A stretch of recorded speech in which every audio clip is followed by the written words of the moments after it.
Hello, you're watching TVP World Talks. I'm Michał Kłosowski. Following his inauguration, initial speculations regarding Pope Leo XIV were that he might toe the line of the Trump administration, but soon afterwards, the new pontiff began to form his own distinct narrative that prioritized universal values and ethics over politics. And yet politics remained a crucial reference point for the spiritual leader of the Catholic Church, as he proved unwilling to ignore the plight of nations and communities suffering from conflict and injustice. So is this a completely new chapter for Vatican diplomacy? Joining us now to discuss this is Michał Kłosowski, journalist and author at the Catholic Voices. Hello and welcome to TVP World. Hello and thanks for having me. Welcome from London. So let's talk about the relationship with the Trump administration. Obviously, that was the first main question. Some people thought this would be a Trumpist pope, but it's nothing like that, is it? No, well, look, he's not Trumpist and he's not. And he's just different. He's American, obviously. And his way of seeing the world is completely out of the political labels. And he himself said that a few times, that we shouldn't use labels, political frameworks to describe the church and the way how the church see the world outside, the world outside the church. So would you say that this, in the long run, is going to be difficult? Because there is pressure from Washington, obviously, to address certain issues in a certain way. And yet the Pope has chosen to stay true to the Christian ethics rather than maintain a political stance on issues that would be expected. He would be expected to take issues on.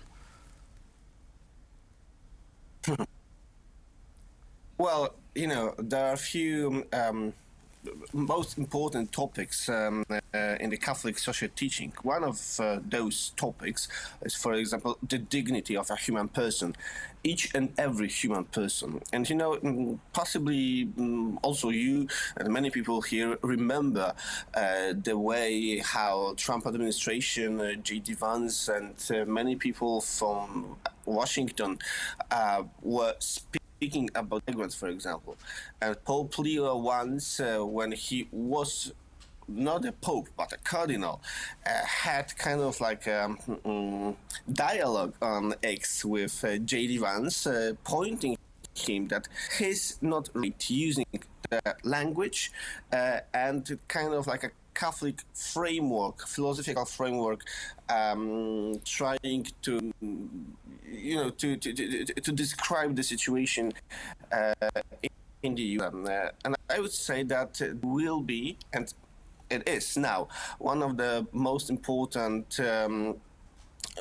conflict points between the Trump administration and Pope Leo XIV.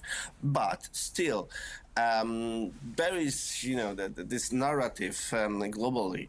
I saw it once in Politico, in The Economist, many newspapers, saying that there will be a clash between Washington and the Vatican right now. But what can I say is it won't be like a clash. It won't be like a conflict, open conflict, because Pope Leo has a different approach to this kind of misunderstandings. You know, he's trying to build a dialogue, but using a very, very well-known Catholic framework. I can say that he's very well educated. So because of that, he's able to use proper words, proper ideas to describe. That's one thing, but also to convince many, also on the political level, to his point of view, which is obviously based on Catholic social teaching. I mean, one issue that has been raised recently is the question of migration in the United States. And now some have pointed out that this is something that the Pope is going to talk about, because many of those people threatened by deportation are actually Catholics. Apparently, that's the biggest group that's threatened by potential deportation, given that, you know, many people from Latin America, for example, are of the Catholic faith. Would you say that this could be a bone of contention between the Pope and Washington, where diplomatic statements might not be enough at some point? Well, you know, the Catholic bishops in the United States, they're on very, very shaky grounds right now, because they need to be true with their faith, and the faith is very clear. You need to be able to open those who are seeking home, migrants, people who are displaced, etc., etc. So it won't be only the Pope. It will be also the whole Catholic Church in the United States. You know, there is going to be a meeting. I think it's going to be today between the president of the United States Episcopal Conference and President Trump in Washington.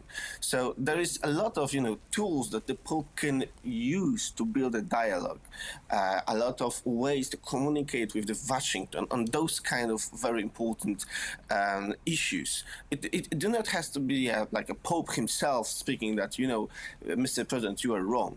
The Pope can use a lot of different ways of communication to talk with the administration of Donald Trump, as he done it already. The meeting with the Venezuelan dissident, the lady who won the Nobel Prize, and who will possibly replace President Maduro. Maria Corina Machado.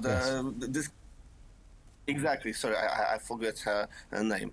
That was one of those tools,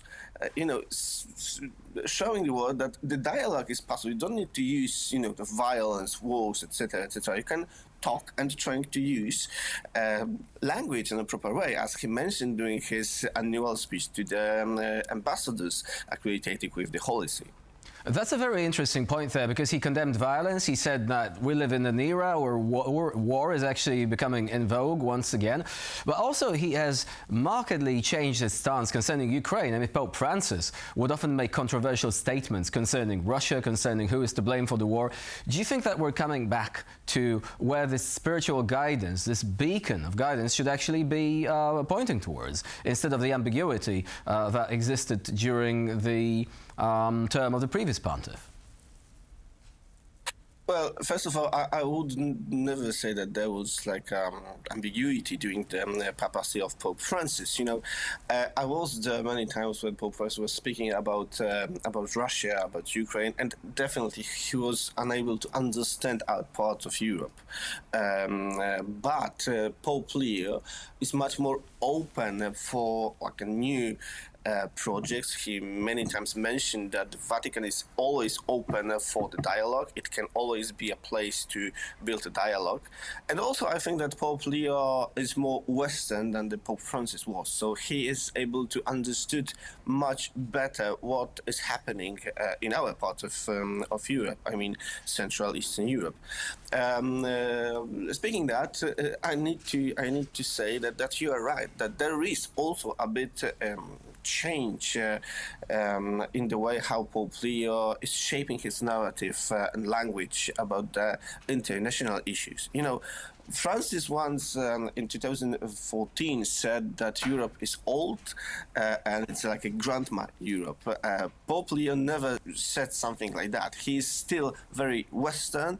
He's very well, rooted in a Western tradition, intellectual tradition as well. And his previous, in his last talk with the ambassadors, he mentioned Civita Dei, the city of God by St. Augustine. And he mentioned it in a very, very interesting way, because he said that Augustine wrote this book when the barbarians were capturing Rome, so the capital city of the Western civilization, and that moment.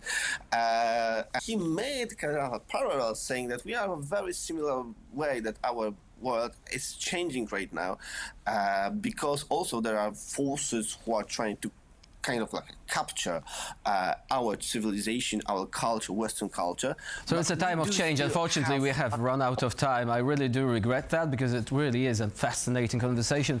Hopefully, we'll be able to continue that at a different point. Michał Kłosowski was our guest today here on TVP World. Thank you very much for joining us. I'm Michał Kłosowski. You're watching TVP World. Please do stay with us.